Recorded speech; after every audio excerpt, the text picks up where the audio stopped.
Aleluia, aleluia, aleluia.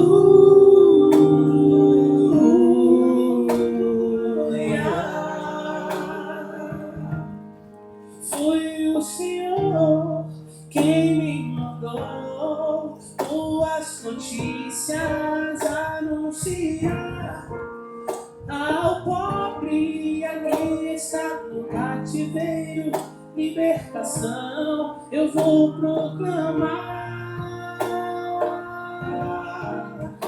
Aleluia, aleluia, aleluia, aleluia.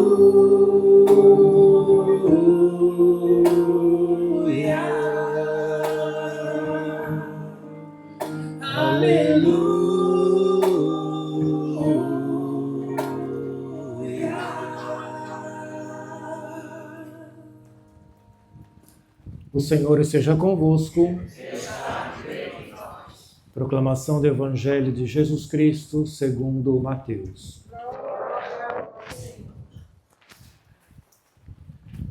Naquele tempo, partindo dali, Jesus viu um homem chamado Mateus, sentado na coletoria de impostos, e disse-lhe: segue-me. Ele se levantou e seguiu a Jesus. Enquanto Jesus estava à mesa em casa de Mateus, vieram muitos cobradores de impostos e pecadores e sentaram-se à mesa com Jesus e seus discípulos. Alguns fariseus viram isso e perguntaram aos discípulos: por que vosso mestre come com os cobradores de impostos e pecadores? Jesus ouviu a pergunta e respondeu: aqueles que têm saúde não precisam de médico, mas sim os doentes. Aprendei, pois, o que significa: quero misericórdia e não sacrifício. De fato, eu não vim para chamar os justos, mas os pecadores. Palavra da salvação.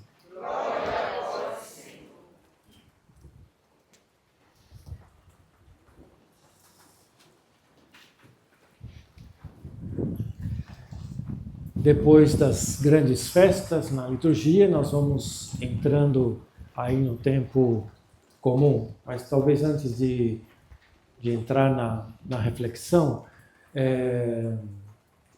vocês estão vendo aqui, né, toda a gambiarra. Caiu um cabo, então o santuário está sem energia, e aqui também toda a parte, né, da música, então por isso está esse fio aí. Por favor, depois tomem cuidado quando forem passar para o santuário. Então, entrando no tempo comum, nós estamos escutando aqui o Evangelho de Mateus. Mateus já falou um pouco do que é o reino de Jesus. Ele já falou, por exemplo, das bem-aventuranças, e agora ele está querendo demonstrar como é o reino de Jesus, as características desse reino. E ele começa, o interessante, que ele começa com ele mesmo, com o chamado dele. Jesus passa, o vê sentado na coletoria de impostos e disse: segue-me. Por que Mateus começa falando do reino de Jesus com ele mesmo? Porque na época de Jesus, ser um coletor de impostos era tido como gente desclassificada. A gente também podia dizer gentalha, gente que está na periferia. Por que isso? Porque toda essa região judeia estava sob o domínio do Império Romano. E eles, os judeus, tinham que pagar, além de estar sob o domínio do Império Romano, eles tinham que pagar impostos para o Império Romano. Eles tinham que pagar taxas. É como se tivesse que pagar aluguel na própria casa para os romanos. E quem fazia esse trabalho, entre aspas, sujo? Justamente os coletores de impostos, que eram também judeus, eram os capatazes. Então, todo mundo odiava os coletores de impostos, né? Os publicanos. Qualquer semelhança com a realidade é pura coincidência.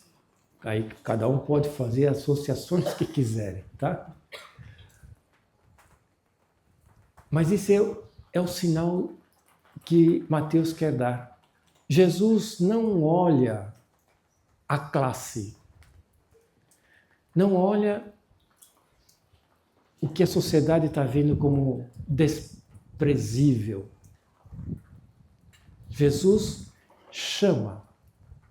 E a gente pode imaginar a repercussão desse chamado.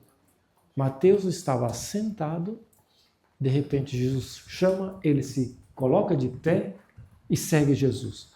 Deve ter tido uma dinâmica interior em Mateus que mudou totalmente a vida dele.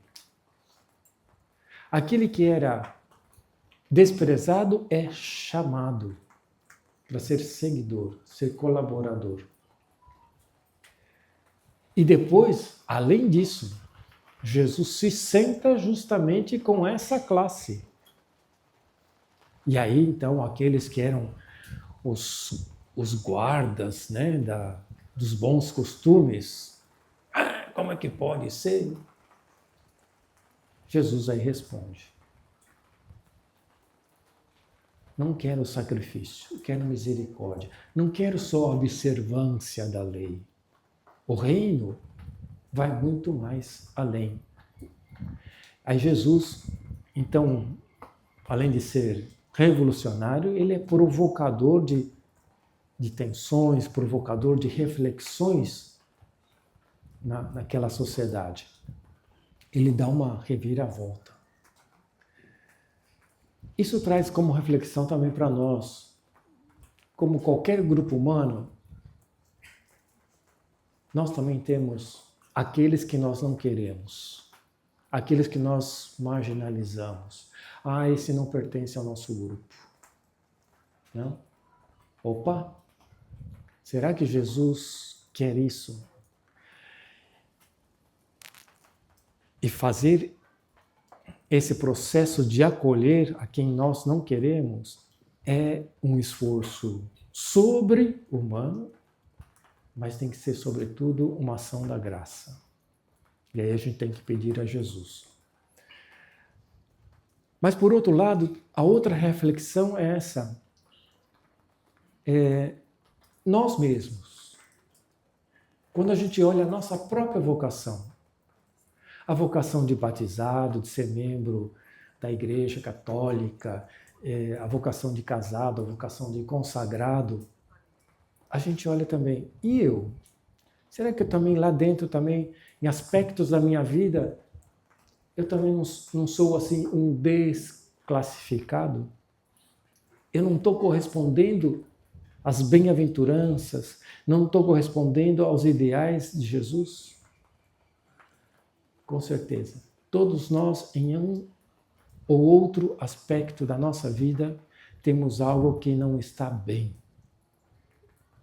Na nossa profissão, na nossa vocação, no nosso chamado de batizado, alguma coisa não corresponde àquilo que Deus quer. Às vezes pode ser que a gente esteja também, assim como os fariseus, preocupado muito com fazer o tique nos mandamentos, nas obrigações, nos deveres, e esquecemos a misericórdia, o conhecimento de Deus, como diz na primeira leitura. Com certeza temos uma ou outra coisa que não está bem. E o interessante, Jesus nos chama do jeito que nós somos. Siga-me, venha atrás de mim, participe do meu reino. Qual que vai ser a minha atitude? Aí depende de cada um de nós. Vou ficar sentado olhando as minhas fraquezas e debilidades? Ou vou dar também, como Mateus, um salto, me levantar e me colocar atrás de Jesus, confiando no seu poder transformador? Penso que essa é uma reflexão que o Evangelho de hoje nos traz. E vamos pedir então justamente nesse lugar santo, onde a Mãe de Deus concede a graça da transformação interior,